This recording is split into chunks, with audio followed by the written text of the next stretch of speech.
햄버거 회동을 주도하며 전현직 군 관계자들과 비상계엄을 사전 모의한 혐의가 있는 노상원 전 정보사령관이 구속 상태로 검찰에 넘겨졌습니다. 경찰 특별수사단은 이 회동에 참석한 인물들을 내란죄 혐의 피의자로 입건했습니다. 취재기자 연결합니다. 임혜진 기자. 네, 경찰청 국가수사본부입니다. 네, 비상계엄 비선 실세로 지목됐던 노상원 전 사령관이 오늘 송치됐죠. 네, 오늘 아침 노상원 전 정보사령관이 내란 실행과 직권남용 혐의로 검찰에 구속 송치됐습니다. 노 전 사령관은 수첩 내용에 누구와 상의했는지, 윤석열 대통령과 비상계엄을 직접 논의했는지 등을 묻는 취재진 질문에 아무런 답을 하지 않고 호송차에 올랐습니다.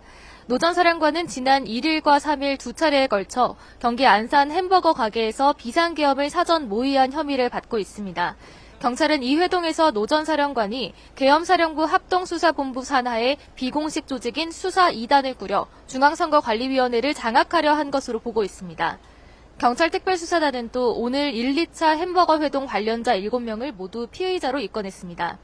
노 전 사령관 문상호 정보사령관과 함께 1차 회동에 참석한 정보사령부 김봉규 정성욱 대령은 내란 혐의 공범으로 공수처에 이첩됐습니다. 경찰 특수단은 두 사람과 함께 계엄 직전 판교 정보사 부대에 대기하며 병력을 운용한 의혹을 받는 정보사 계획처장 고동희 대령도 공수처에 넘겼습니다. 경찰은 계엄 당일 2차 회동 참석자이자 수사 2단의 단장과 부단장을 맡을 예정이었던 93의 육군 제2기감 여단장과 방정환 국방부 혁신기획관도 피의자로 입건하고 소환 통보했습니다. 또 참고인 신분이었던 방첩사령부 정성우 1처장이 경찰 출석을 거듭 거부하자 오늘 피의자로 전환하고 소환을 통보했다고 전했습니다.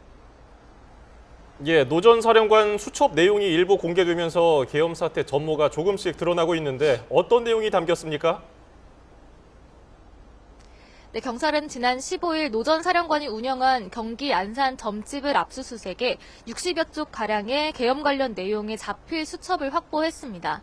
경찰은 이 수첩에 국회 봉쇄라는 표현과 함께 정치인과 언론인, 종교인, 노동조합, 판사 등이 수거 대상이라고 써 있었고 일부는 실명도 적혀 있었다고 밝혔습니다.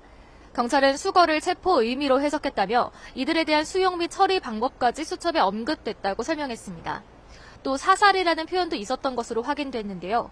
우종수 국가수사본부장은 어제 국회에서 수첩에 사살이라는 표현도 담겼느냐는 질문에 사실에 부합한다고 답했습니다.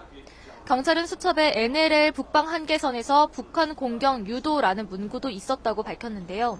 앞서 더불어민주당은 계엄 세력이 비상계엄의 정당성을 만들기 위해 북한을 자극하려 했다는 의혹을 제기하면서 윤석열 대통령과 김용현 전 국방부 장관을 외환죄 중 하나인 일반 이적죄 혐의로 고발하기도 했습니다.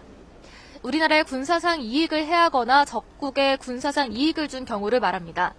이에 따라 경찰 특수단은 윤 대통령에게 기존 내란 혐의에 더해 일반 이적죄 혐의를 적용할지도 검토하고 있는데요. 앞으로 수첩에 나온 내용을 얼마나 구체적으로 논의하고 실제 계획에 반영했는지 밝히는 데 수사가 집중될 것으로 보입니다. 지금까지 경찰청 국가수사본부에서 YTN 임혜진입니다.